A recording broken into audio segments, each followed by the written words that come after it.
Praise the lord. యాత్రికుని ప్రయాణము John Bunyan మొదటి భాగము.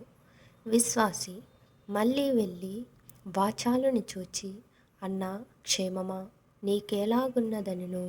వాచాలుడు, వందనములు, నేను క్షేమమే. ఈ పాటికి మనము చాలా సంభాషించవచ్చు ననుకొంటిని అనెను.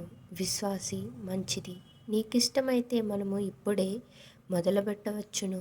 మనము సంభాషించుటకు నన్ను ప్రశ్న వేయమనుచున్నావు గనుక దేవుని రక్షణ కృప ఒకని హృదయములో ఉన్నప్పుడు అవి ఎట్లు బయటపడును అను ప్రశ్నను ఆలోచించి సంభాషణ చేయుదము.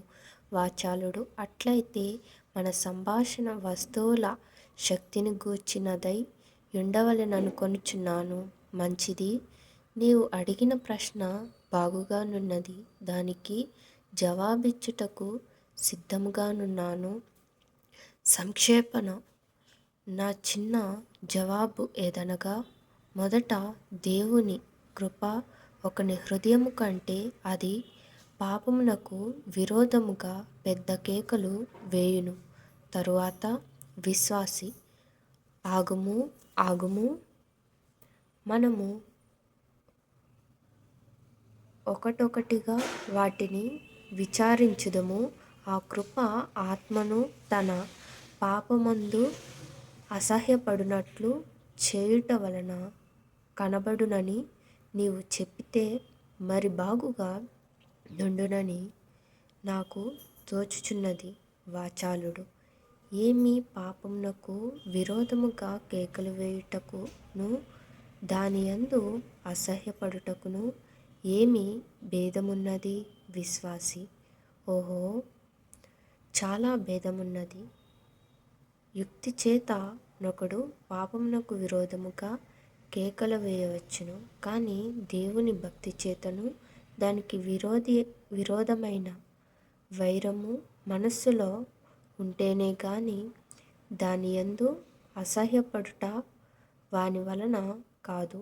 అనేకులు ప్రసంగ పీఠము మీద నిలిచి పాపమునకు విరోధముగా కేకలు వేయుచుండుట వింటిని. అయితేనేమి, అది వారి హృదయమందును ఇంటను సంభాషణలోను ఉండుటకు చింతించరు. యోసేపు యజమానుని భార్య తాను మహా పతివ్రత అయి ఉన్నట్లు చక్కగా మాట్లాడెను. అయినను ఆమె అతనితో వ్యభిచారము చేయుటకు మనస్సు గలదై ఉండెను. తల్లి తన తొడమీద తన పిల్లను కూర్చుండబెట్టి, నీవు దొంగవు, పనికిమాలిన దానవు అని తన పిల్లలకు విరోధముగా పలికిన తరువాత దాని కౌగలించి ముద్దాడును గదా.